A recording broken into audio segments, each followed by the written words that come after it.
Okay, here we go.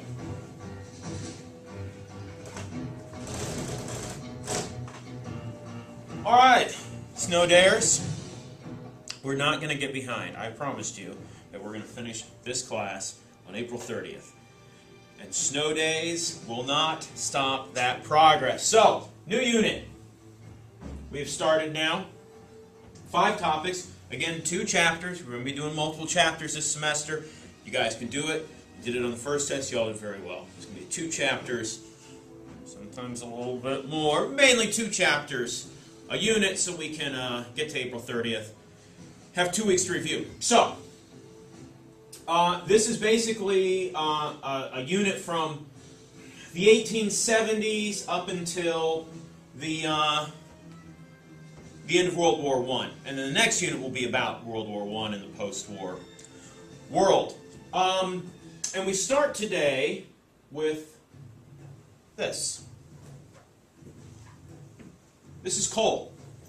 Anthracite coal, to be precise. Mined in Pennsylvania, the fuel of the Industrial Revolution of the 19th century. It's coal that makes the railroads possible. The potential energy stored in the coal, burned, heating the water, making the steam. The steam runs the pistons, and you get things like in 1814, George Stephenson's Blucher, named in honor of the Prussian general who helped Wellington defeat Napoleon at the Battle of Waterloo the following year. Only 15 miles an hour was his first train. The speeds quickly increased, and if we look at a map we've actually seen before of railroads in the United States, what is in red, which you can barely see, are the existing railroads, one down here, a little here, a little here, in the United States in 1850. But fast forward to 1890, and the United States, or at least the industrial belt of the United States, is almost completely covered by railroads that as of 1869 stretched all the way to the Pacific Ocean. And it's not an accident that the heaviest concentration of railroads are here in this belt from Chicago through Indiana and Ohio and into Pennsylvania, what is now known as the Rust Belt. It's called the Rust Belt because that's where all the rusting hulks of the abandoned factories are. But this is where the industrial heartland of the United States is, the second half of the 19th century. Factories become the driving force of the American economy. And railroads serve to make those factories possible, to take the goods produced in the factories and transport them all around the United States and even beyond to the rest of the world. In 1865, the last year of the Civil War, American industrial output amounted to $2 billion worth of stuff.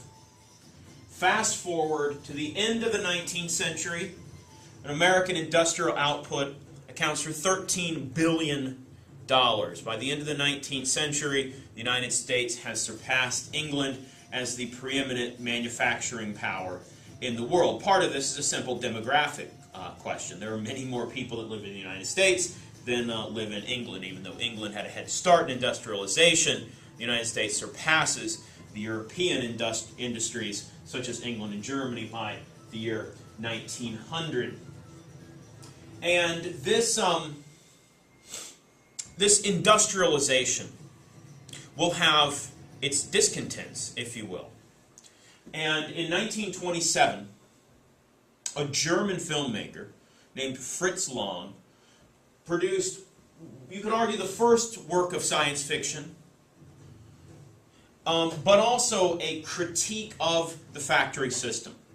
And it's a movie about the future. It's supposed to take place in the 21st century, around the year 2025, in a world that is completely divided between factory workers and factory owners. There really is no middle class. There are the people who benefit from the factories, and there are the factory workers. And the factory workers, as we'll see in this clip from this movie, literally live underground. They are a subclass of this civilization. The movie's called Metropolis. So let's watch a clip. I put an extended clip on the website. This is about a 9-minute clip, and this is a silent movie. But as you're going to see, a silent movie doesn't mean there's no sound, it just means there's no dialogue. There's lots of sound. In fact, the entire movie is scored with what I think is a really great piece of orchestral music. So, take it away, Fritz Lang.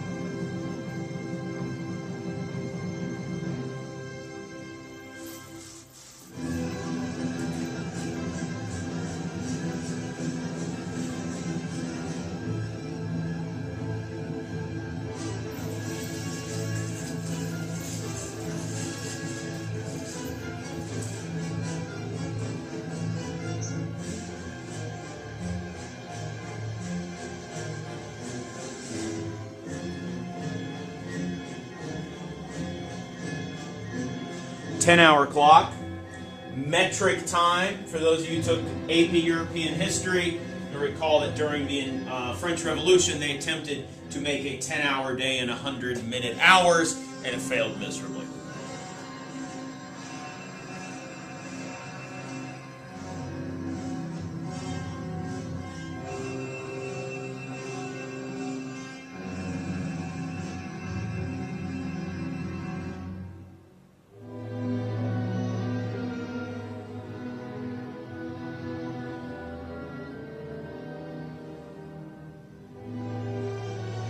The workers, shift change, trudging up from the depths and returning down to the depths. Broken people, heads bowed, all wearing the same dreary black uniforms. Dickens once said about the factory system, every day is like the day before. It's a never-ending cycle of misery.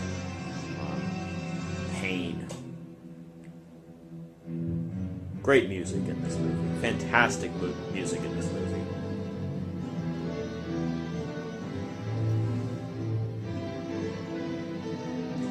Here are the factory workers going down into the depths to their subterranean homes, where there is neither light, nor sun, nor hope.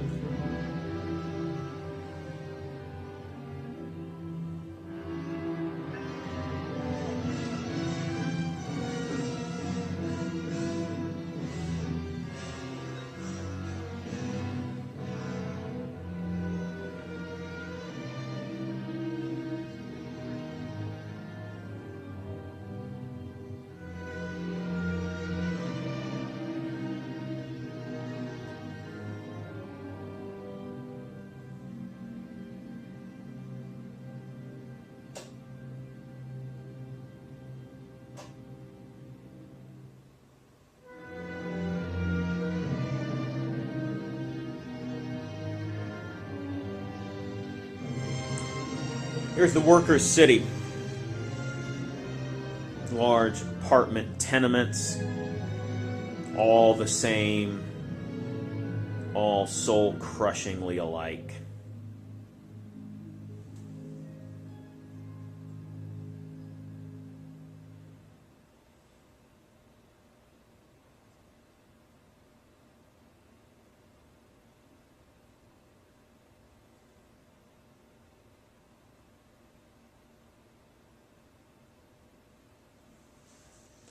So now we're going to get a look at the world of the wealthy, the world for whom each turn of the machine means money.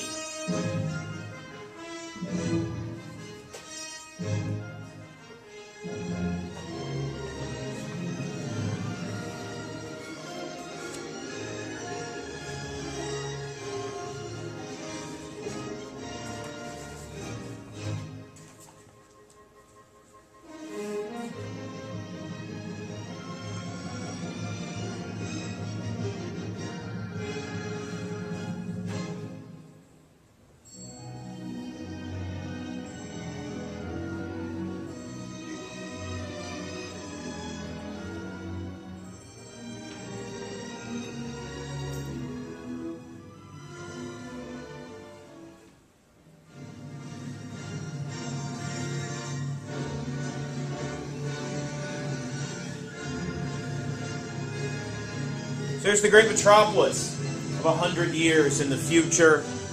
Highways crisscrossing the sky, planes in the sky, a relatively new invention at this point.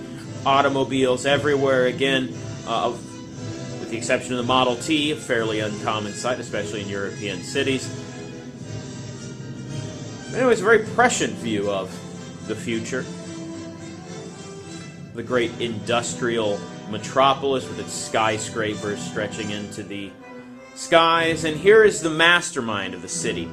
Here is the kind of industrialist, the capitalist, the captain of industry, or in a more derogatory term, the robber baron, with his white-collar workers and his gigantic office, reminiscent of Hitler's Berchtesgaden. Hitler comes to power 6 years after this film is made in Germany. Stock ticker there, ticking off the profits from his various industries.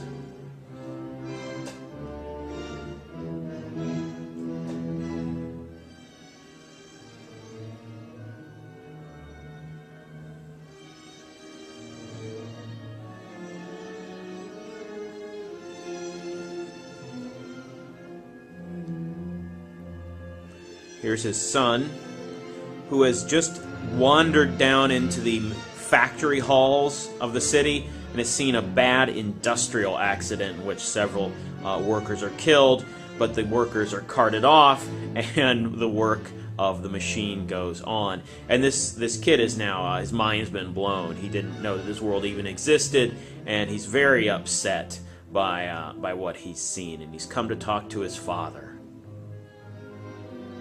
Doing some hardcore acting right here is what he's doing.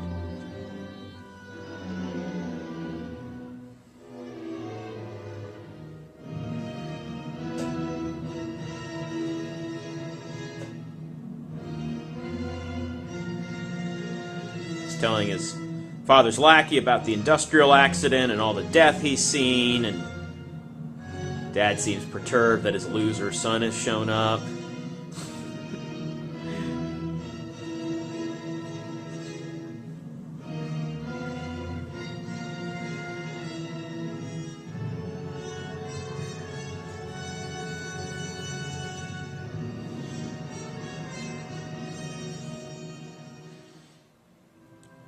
So son's trying to convince him here that, Dad, it's all great for us up here in the bright skyscrapers, but what about all those workers down below?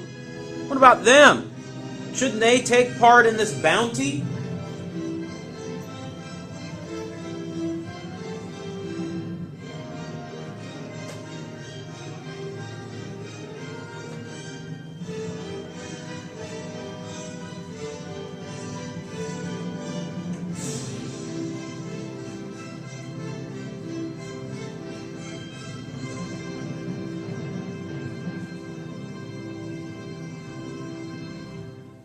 Where they belong.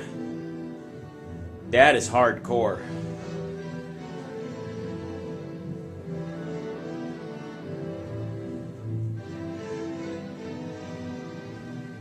Son's beginning to realize that his dad's not a good guy.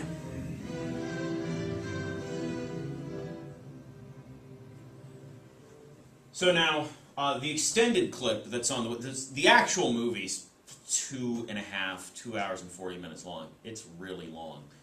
I put about a 23-minute clip up on our haiku site, and it takes the story beyond this moment, because there is, spoiler alert, actually an uprising of the workers in the city. And that's what you get to see in the extended version. The kind of ideology behind this movie is also German. And it dates to the middle of the 19th century. If you took Mr. Rutledge's AP Euroclass, you undoubtedly spent a great deal of time with Karl Marx, a German philosopher, thinker, and father of communism. If you didn't take the class, don't worry, I'm going to give you a thumbnail sketch right now. Karl Marx, in 1848, along with a guy named Friedrich Engels, wrote a little pamphlet, about 25 pages long, called the Communist Manifesto. And it is a manifesto. And it lays out his belief that society has bifurcated into two classes. What he calls the bourgeoisie, which is actually the French word for a city dweller.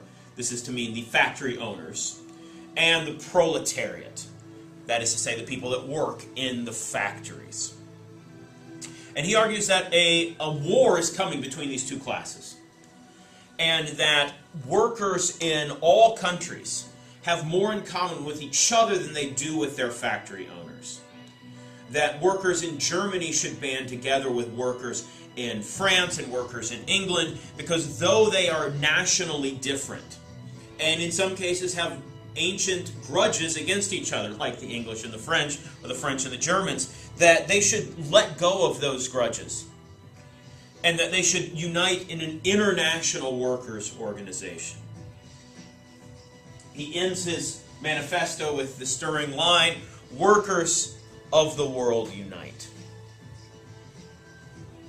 And you do see some workers' movements here in the second half of the 19th century. Generally speaking, though, they're not international. So let's take a look at labor unions. One of the earliest in the United States has a fantastic name, the Noble and Holy Order of the Knights of Labor, which is quite solid. It's a fairly radical organization, founded in 1869, and this chart tracks their membership, which by the mid-1880s had reached 750,000 people. And it's during the mid-1880s that the drive for the 8-hour workday, and therefore the 40-hour work week, is in its full stride.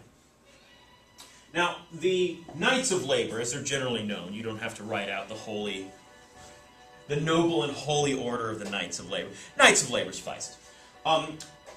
Had women in their organization. They had many unskilled workers. They were very progressive in allowing membership by marginal groups, shall we say. But they begin to die out in the late 80s and 90s, in part because of a big crackdown on organized labor, as exemplified by the Haymarket riots, which you read about in the textbook. What takes their place is a much more conservative labor movement. Under the auspices of the American Federation of Labor, the AFL, founded in the aftermath of Haymarket. This group will cater to skilled workers, will really exclude unskilled workers, and will exclude women. It's much more conservative. And it also seeks to make a relationship with the factory owner. The Knights of Labor had, in many ways, a very, what's the word I'm looking for? A confrontational relationship with the factory owners. The AFL seeks a more harmonious relationship. That if you can give us a little bit here and a little bit there, we will make sure you have labor harmony. And that you don't have things like strikes. You don't have the workers putting down their tools and leaving the factories. But this doesn't mean that radical labor organization dies after the Haymarket riots. Far from it. In fact, arguably the most radical labor organization is founded in the first years of the 20th century. In 1905, the IWW, the Industrial Workers of the World, whose members are often called wobblies, because they were not to be relied upon. Very radical, in some quarters even anarchist sentiments in the IWW, and this is a recruitment poster by the IWW. A lot going on here, let's break it down. You might not be able to see it in the video here, but down here in the corner it says, join the IWW, freedom from wage slavery. Remember that term bandied about in the years before the Civil War by the slave owners who said that in the North, while there wasn't African-American slavery, there was in effect slavery of the factory workers, and then in fact the slave owners took better care from cradle to grave of their charges than did the factory owners. Freedom from wage slavery. Also have a flag here, abolition of the wage system. People in the IWW argued in a very communist manner that they were underpaid, that by getting wages for their work, they were getting just a tiny fraction of the value of their labor, whereas the factory owners, the captains of industry, are getting the overwhelming majority. And that they should have a part of the profits. There should be a more equitable divvying up of the profits from the industry, as opposed to the factory owner paying a few bucks here and making millions of dollars over there. But on this flag, there is that. A shoe. It's a wooden shoe. That shoe is known as a sabot. And in the early years of industrialization, in the early 1800s, in the Low Countries, in Belgium, the Netherlands, when factory workers were fed up with their conditions, they would remove their wooden shoes, throw them into the machines, thereby committing an act of sabot, say it now, Taj. So this is a pretty radical advertisement here. Abolition of the wage system, freedom from wage slavery, and the shoe being an implicit message to the factory owners that if we want to shut this whole thing down, we can do that. There's a lot more of us than you, and we work at those machines, and we could destroy those machines. I want to turn now to a piece of music. Written in 1870 in France, it will become the anthem for the workers' movement. It's called the Internationale. It's called the Internationale because, as Marx had argued back in 1848, workers of other countries should band together and ignore their national differences and realize that they're equally being oppressed. And there should be an international workers' movement. And so this song is an echo of Marx's argument. Arise, damned to the earth. Arise, prisoners of hunger. Let us make a blank slate of the past. Army of slaves, wage slaves, arise. We who have been nothing, let us be everything. This is the final struggle. Let us gather, and tomorrow the Internationale will be mankind. The state strangles and the law cheats. Taxes bleed the disadvantaged in society. The rich do not shoulder any responsibility. Hideous in their glory, the kings of the mines and rail, they have done nothing else but to steal others' work. It's a radical song. Radical lyrics. The kings of mines and rail have done nothing but steal our work. We're going to rise up. There's going to be a reckoning. And in that reckoning, hideous in their glory, the kings of mines and rails are going to be the first against the wall. Radicalization, second half of the 19th and into the early 20th century, is a hallmark of one aspect of the labor movement. On the one hand, you have groups like the AFL that are seeking to reach a kind of accommodation with the factory owners. And then you have groups like the IWW who are seeking to really overturn the whole system. And there's a struggle here.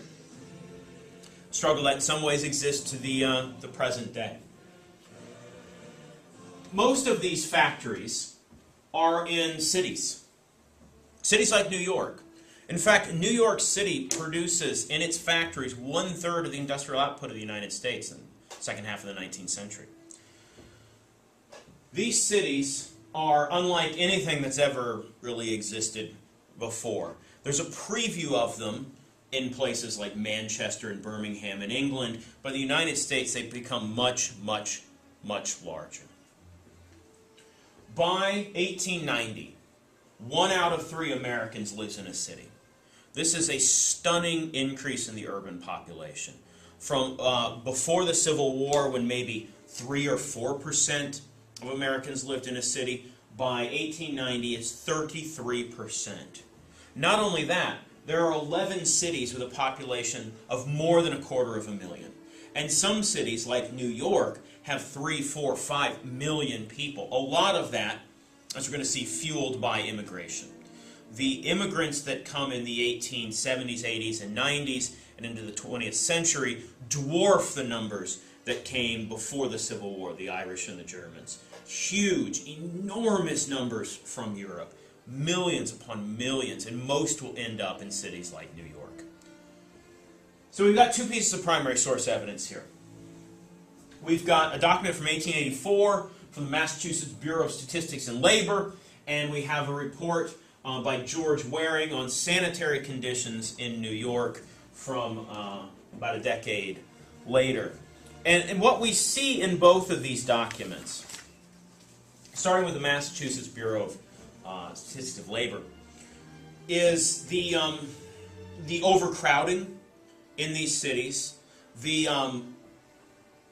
really inhuman conditions that a lot of people are living in, with just a few square feet to their name, in 5th, 6th, 7th floor walk-ups, no elevators, no health and safety, fire traps, disease traps, that these people are getting paid so little in these factories that all they can afford are these horrible hovel tenements with often no light, proper ventilation. They're dirty, they're disease traps, they're little petri dishes where people get sick and die at horrifying rates.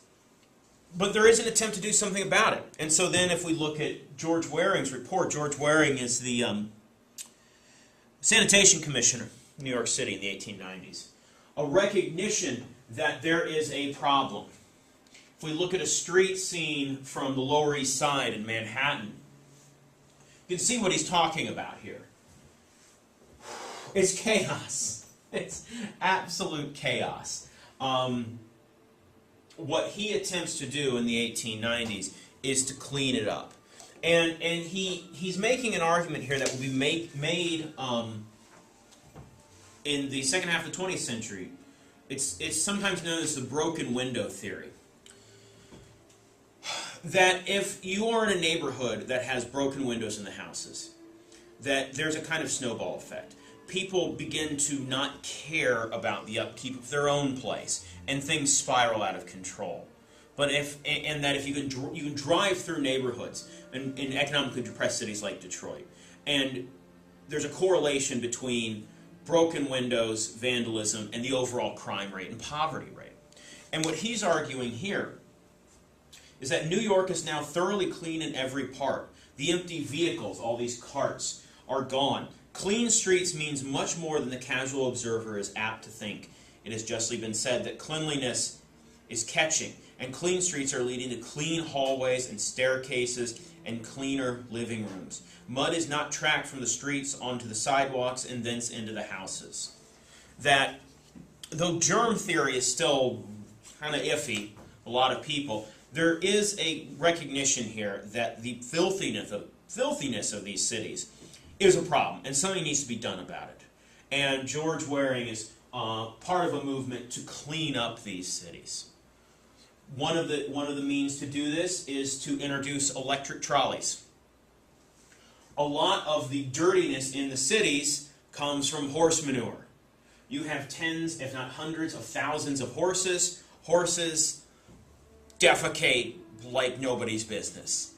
You remove the horses, you put people onto electric trolleys. Electricity is now becoming widely available by the 1880s and 90s. Things like the electric light bulb are coming into these cities. And a city in 1910, or even 1900, looks very different than a city in 1870 or 1880. That there really is a kind of cleanliness revolution that happens. And electricity is a big part of that equation. But it's also the work of people like George Waring, who really do the hard labor of cleaning up this mess.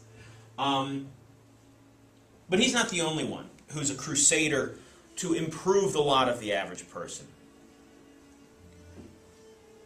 Mother Jones, Mary Harris Jones, born 1837. She is a champion of the labor movement, but of a particular part of the labor movement of children in the factories.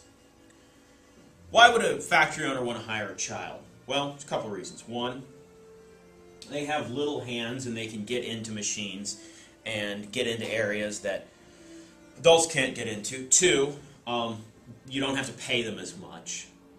And three, most of them are orphans. So if they die, just get another orphan. There's lots of them on the streets. Scenes like this in the Lower East Side of Manhattan. These are orphan children huddled in a well in front of a brownstone. Here are children working on machines. So we've got this piece of primary source evidence here. The March of the Mill Children. This is from 1903. This is from the 20th century, when there was still a huge number of children working in the factories. And as we're going to see in the progressivism set of readings, there is a big movement to regulate industry, to get the children out of the factories, to regulate the safety, food safety, industrial safety, a whole lot of things to progress the country forward. This is what we call progressivism. And so that's on tap for Wednesday, I think? I think Wednesday, yeah. So what she's doing here is trying to bring attention to the problem of huge numbers of children in these factories. Children who are missing limbs. Every day, little children came into union headquarters, some with their hands off, some with a thumb missing, some with their fingers off at the knuckle. Stooped little things, round-shouldered and skinny. Many of them were not over 10 years of age. She's doing something rather remarkable here. This is kind of gesture politics, which is a modern term, but it certainly applies here. She's making a scene.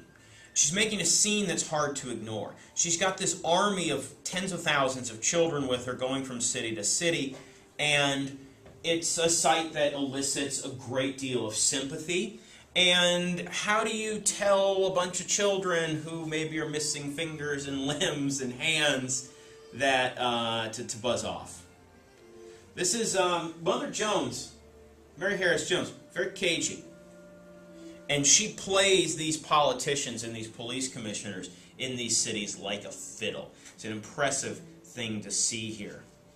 And she's also making an argument that the great houses of the Upper East Side in Manhattan, of the Back Bay in Boston, of Chestnut Hill in Philadelphia, are being paid for on the backs of these children. She notes, it's a great line here, Philadelphia mansions were built on the broken bones and quivering hearts of children. To the people who are benefiting from this industrialization and the mass exploitation of the workers, including children, are people like the founder of my alma mater, Cornelius Vanderbilt. There's his statue, Vanderbilt University.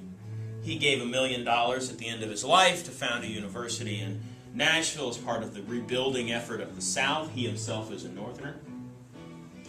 He makes his money in railroads and also in steamship companies. His nickname is the Commodore because of his early involvement in the steamshipping industry. But he also gets into railroads.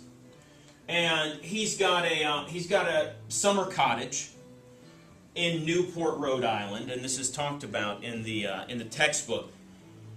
These cottages are massive, huge palaces that show them the incredible wealth generated by the Industrial Revolution. More wealth than has really ever been in hands, non-royal, non-pharaonic hands in human history. The money generated when we see that in 1865 American industry produces $2 billion worth of manufactured goods, and in 1900 produces $13 billion. The profits from that are going to the hands of a very small number of people, people like Cornelius Vanderbilt. And here's the modest, subtle interior of his house with walls of pink marble. and everything gilded in gold. Conspicuous consumption is what this is called. There's a kind of arms race in cities like Manhattan, in Boston, in Philadelphia, among the super rich to outdo each other and to demonstrate to everyone else how wealthy they are. And so they build these little summer cottages, and they refer to them as they're my little summer cottage, which just sickens the average person if you think about the ostentation and the amount of money that's going into this. And how are they making this money? Well, they're making it on the backs of millions and millions of workers that they're giving $1 or $2 here, while that worker is generating for them hundreds, if not thousands, if not millions of dollars a year. It's truly disgusting, if you ask me. And so you get a term that's coined, robber barons. People like Cornelius Vanderbilt, people like Gould, who the textbook notes is often called the worst man in the world. That's because he's a speculator. He's in many ways a very modern financial risk taker. Picking off companies, leveraging buyouts of companies, playing the credit and debt system to a masterful degree, so that he becomes fabulously wealthy, in the main through speculation in the railroad industry. And it's people like Gould and his speculative ways which will lead to the collapse of the railroad industry in 1873 and 65 consecutive months of economic hardship, not for people like Gould. See, the super rich, when you have things like the Depression of 73 to 78, or the Great Depression from 29 to 41, they don't really get hurt. Yes, they'll lose quite a bit of money, but when you have $100 million, if you lose $10 million, hardly the end of the world. People that really get hurt in these economic downturns are the workers. Because what do these factory owners and industrialists do when there's an economic downturn? They lay off their workers, i.e. fire them, in order to preserve their bottom lines. Gould, horrible human being. But he's certainly not the only one who's playing this game. You begin to get huge corporations. This entire unit is called America Incorporated. Because though the idea of a corporation, a joint stock company, a limited liability company, goes all the way back to the 17th century in England, it's really not until the second half of the 19th century that the corporation becomes this massive entity in American society. And it's never not been an entity since then. As Mitt Romney famously said on the campaign trail, corporations are people, my friend. Well, and the largest person/corporation in the late 19th century is Standard Oil. Put together in 1882, comes to dominate the oil industry, which is the burgeoning energy industry of the late 19th and early 20th century, as coal begins to on the downslope, oil on the upslope, and we're still in the age of oil here in the 21st century. So this is a political cartoon from 1904.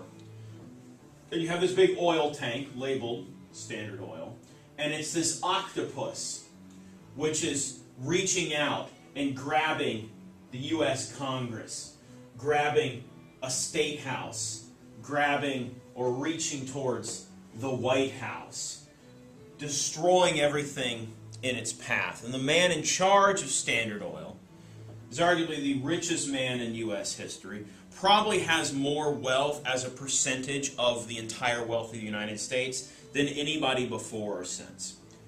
John D. Rockefeller. Doesn't inherit his money, he makes it. Self-made man.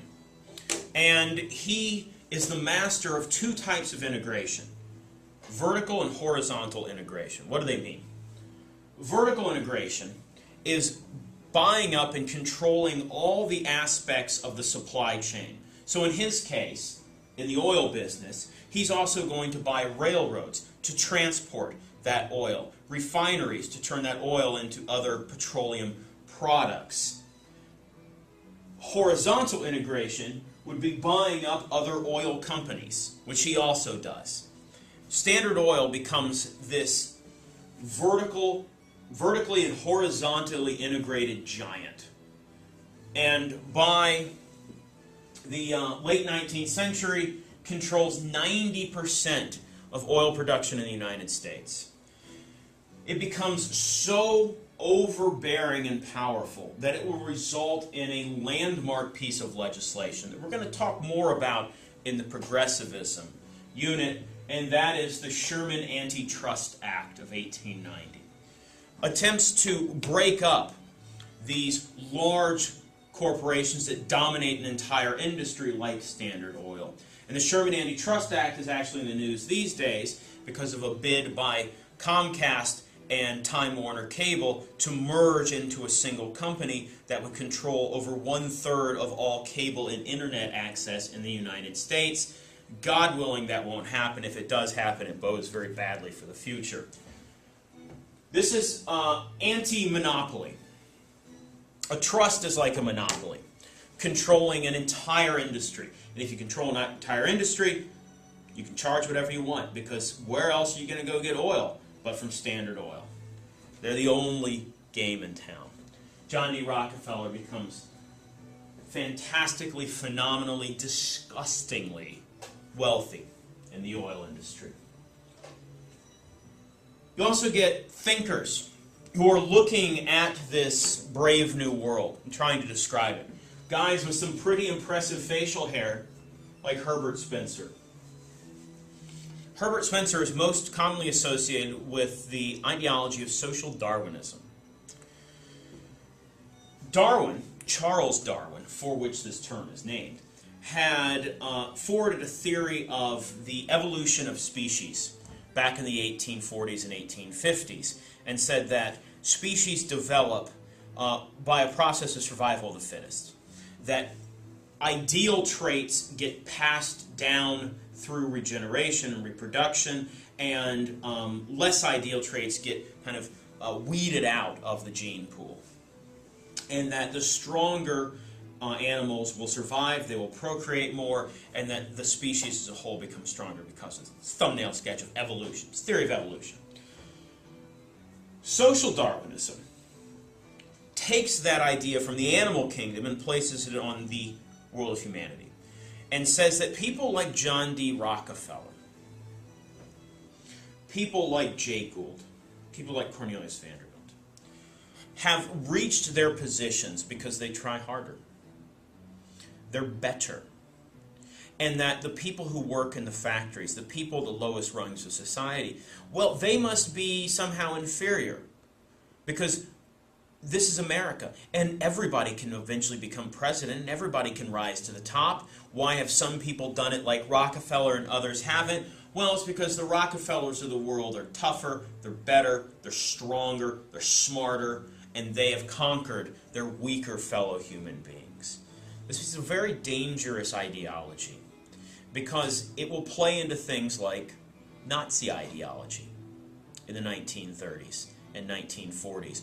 It will play into the eugenics movement in the United States and in Germany, which seeks to sterilize the mentally ill and otherwise people deemed to be less than superior humans, to prevent them from reproducing and passing on their perceived inferior genetic material to future generations. Lovely ideology, philosophy, social Darwinism. But it's not all bleak. Not all of these captains of industry are terrible human beings that deserve to be taken out in the street and savagely beaten with a wiffle ball bat within an inch of their lives. Some, like Andrew Carnegie, are good people. Andrew Carnegie, Scottish immigrant, comes to this country with nothing. Self-made man. Becomes dominant in the steel industry. And by the end of the 19th century, 1/3 of all steel produced in the United States, and steel will become the real engine of the American economy in the 1880s and 90s, surpassing the railroad system, is one of the wealthiest men in the world. But he also is a massive philanthropist. Gives away huge amounts of his money. And we've got a piece of primary source evidence here. Written in 1889, published in the North American Review by Andrew Carnegie, entitled Wealth. In it, he argues, if you visit a society like the Native Americans, there's not much inequality. That the wigwam of the chief is really no different than the wigwam of the poorest person in the village. But he also argues that look at where they are technologically. They're in the Dark Ages. They didn't have an industrial revolution. They don't have steamships and trains. So that kind of egalitarian world doesn't really work. But then you look at our world of vast technological change, of railroads, of steamships. The airplane is just around the corner, the automobile is in its infancy. Look at the things we've done. Electric light, for God's sakes, this is amazing. We all did that, or our society has done that, because not everybody's equal. There's social stratification.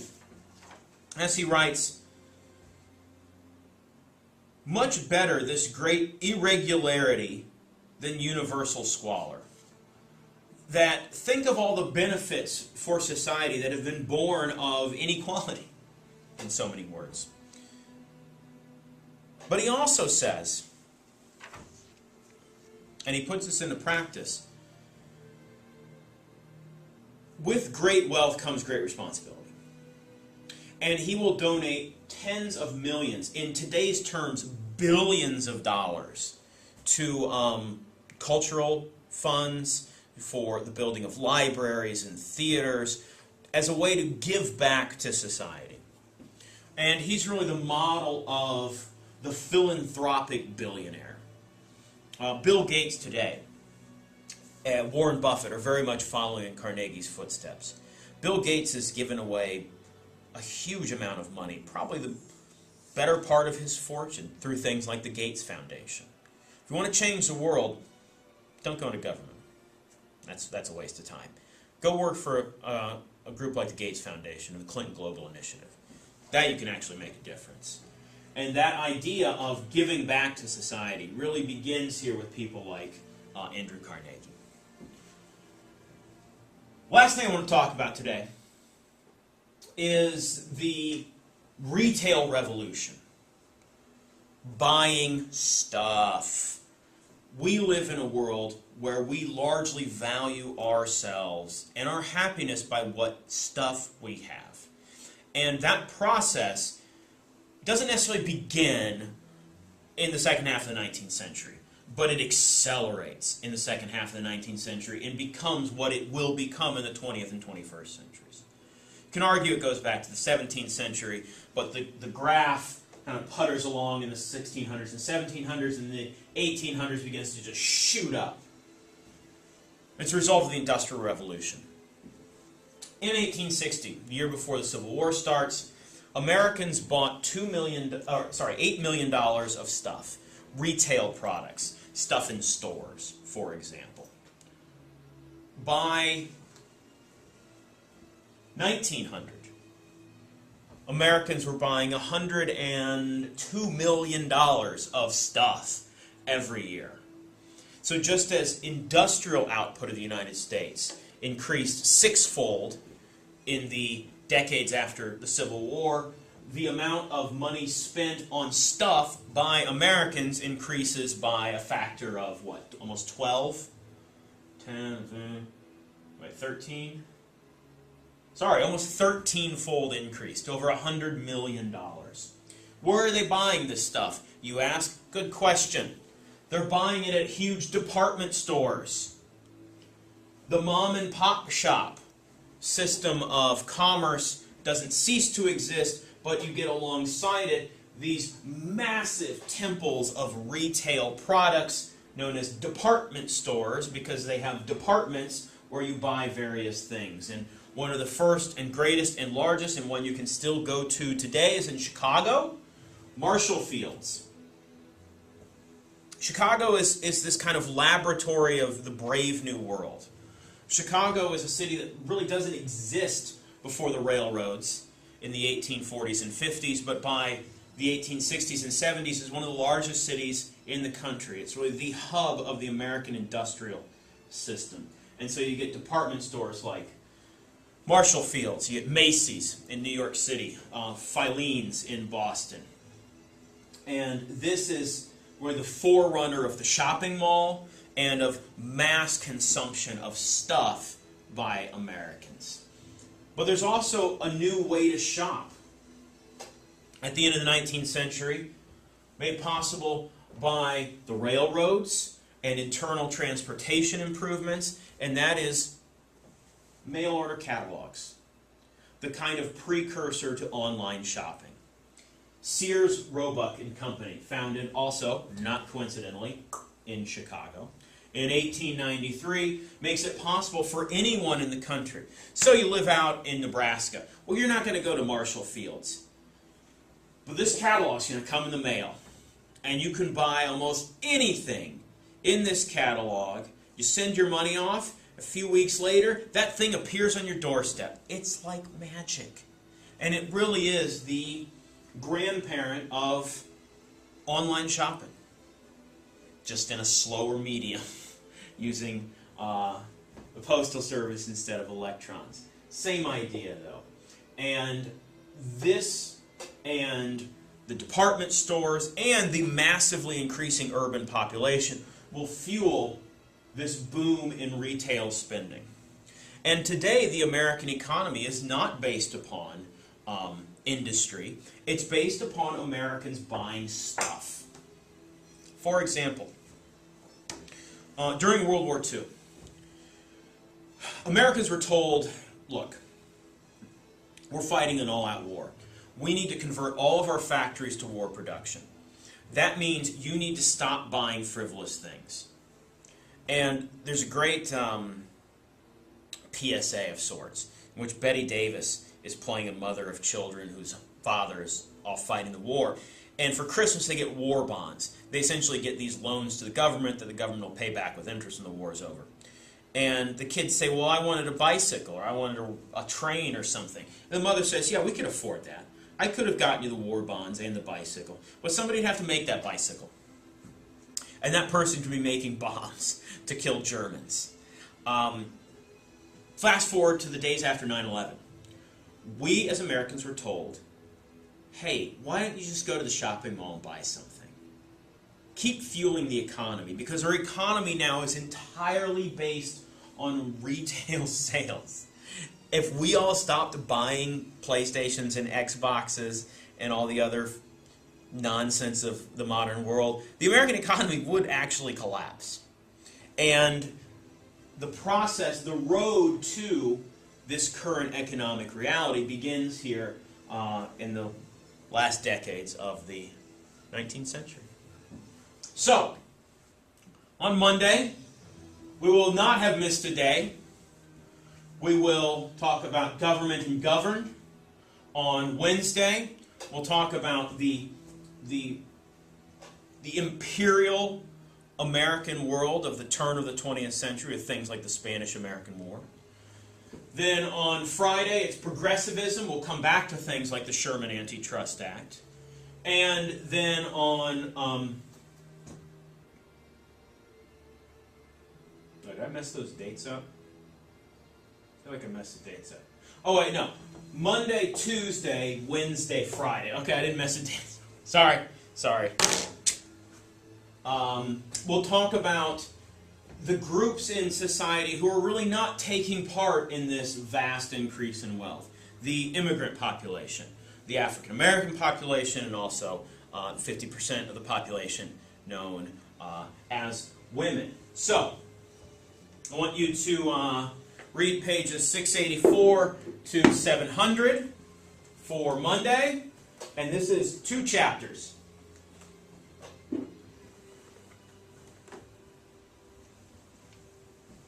So do your reading. Darth Vader says you should.